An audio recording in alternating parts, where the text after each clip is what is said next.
Hi guys, welcome back to another video. Today I wanted to show you the last installment of our bakery series that let me make this notebook and also a memo pad. I'm pretty pleased. I think it's cute. I stuck with a white background because I thought it made it pop a little bit more. And yeah, these are both available on my Etsy shop currently. And I'm super excited to finally have this set done. So let's get into the artwork that made it all happen. We of course started off with our sketch again. This was in my planner, so I just scanned it and then I used my Lightbox to transfer it onto a piece of Bristol board paper. This is the Canson brand Bristol board paper. Pretty much the same process as usual. I used a mechanical pencil because the tip stays nice and sharp, and I believe this is a 2B lead. And then I went and lightened it up with a kneadable eraser. Don't worry about that one line. I actually started going in with colored pencil before the mechanical pencil, and I was like, what am I doing? What if I make a mistake? And then I went back to using the mechanical pencil like I always do. And then we went in with some colored pencil, just a dark brown. This isn't the darkest brown, it's like the second darkest shade of brown that I have. It will lighten up though, one, because I'm going to erase over it to make sure there's no graphite underneath, like so. But also once alcohol ink is layered on top, it will lighten up a bit. This was done on stream just like the other ones, and I tried to cut out as many of the alerts as I could, but sometimes it was just really weird if I did, so sorry about that. You might see some of my custom alerts, which I do commissions for emotes and stuff. I might add alerts to there as well. It's on my website. Anyways, we got our swatches done and laid out our palette. I was a little frustrated with these Copic markers, not gonna lie. They were not very juicy, even though one of them was quite new.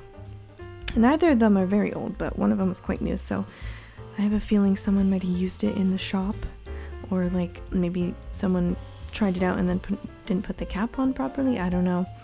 So I might have to get a refill of that sometime, but it was all right. I do think mixing the very light yellow, that's the Y000, and then the E40, I think it was E40 on top, made kind of like the perfect, not too pink, not too yellow, light bread color that I do end up preserving for a majority of the lightest bits. I do go back with some lighter colored pencil at some points, but it was very minimal.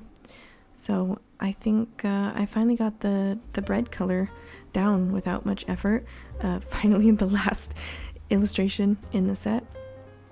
But I guess that's what practice does. It helps you figure out what's best, so it takes less time to do it later.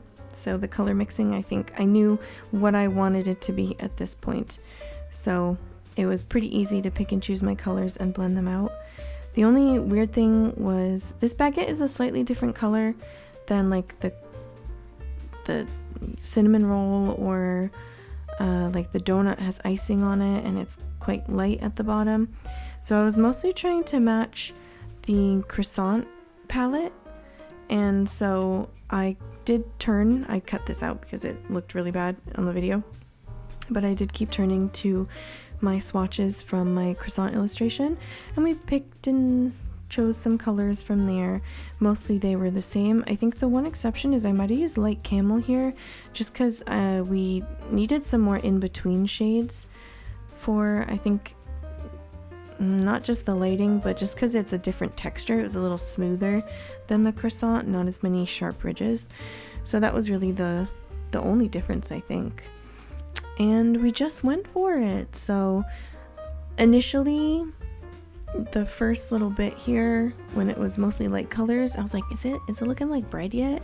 And I kept saying during stream, I know once I lay the darker colors down, it's gonna start looking good. It's gonna start looking like bread.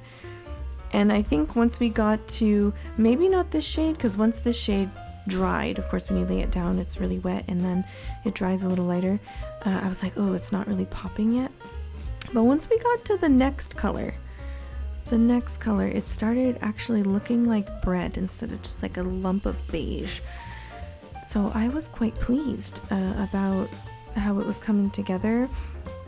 It every time I do an illustration, it feels like, to me, like solving a kind of puzzle where you know you have to get from point A to point B and you have to figure out how to do that. So in a lot of illustrations, it can be really tricky where I get kind of stuck and like don't know what my next move should be. For this one, I was just kind of in like a flow state of chatting with the chat, which I think honestly helps a lot. I can produce things a lot faster, I think, off stream, but I think having something to like not let me get stuck in what too like stuck into my thought process and like doubting myself, like chatting to people, is actually quite helpful. So and also being able to talk out loud about what I'm thinking about is, I think, really useful as well. If I'm by myself, I'm probably not going to be talking to myself, but if I'm on stream, I get to vocalize those thoughts, and I think it's sometimes a little easier to put them together and find solutions. So at this point, especially once I laid down that yellow in the middle, I was starting to feel more like this was becoming what I wanted it to be, like it wasn't just a beige blob. And then once we got to this color, which I think is the potato brown, I think so, either the potato brown or the one slightly lighter than that, I think it's potato brown though, it started looking like bread. And I upped the contrast quite a bit compared to the reference image because I wanted it to fit what I did with everything else, and because I was planning to make these into products where the images were going to be smaller. I still do plan to make a sticker sheet, by the way. That will be happening as of recording this voiceover in a couple hours on stream.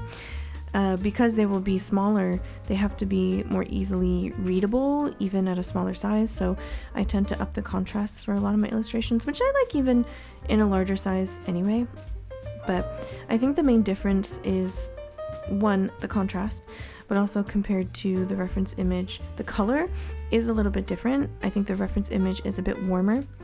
There are some more reds, and I tried to keep it a little more yellow than red, a little less orange. For the croissant, I added quite a bit of orange, like that. I think it was a cadmium orange, and I added a little chromium orange, I think, and then decided that was super bright, so I had to not use that much, I think, or maybe I didn't even end up putting it down. But I did actually add orange to the croissant, whereas for this one, it was minimal. It was very minimal. You can see in this section right here, I'm adding just a little bit of orange around the edges of this sort of warm brown, and I think it brings out a little bit more of that warmth from the reference image while keeping it in line with the colors from the rest of the illustrations in the set, the more yellowy kind of colors. And I prefer that anyway. I like sort of like a neutral palette, or like even a kind of toned down sort of desaturated gray kind of palette. I know artists have like this stereotype of liking really bright colors. I don't like really bright colors, sorry. I like things to be calm and chill, and I think I achieved that with this bakery set, which is part of the reason why I like it so much. And we're like nearly done here.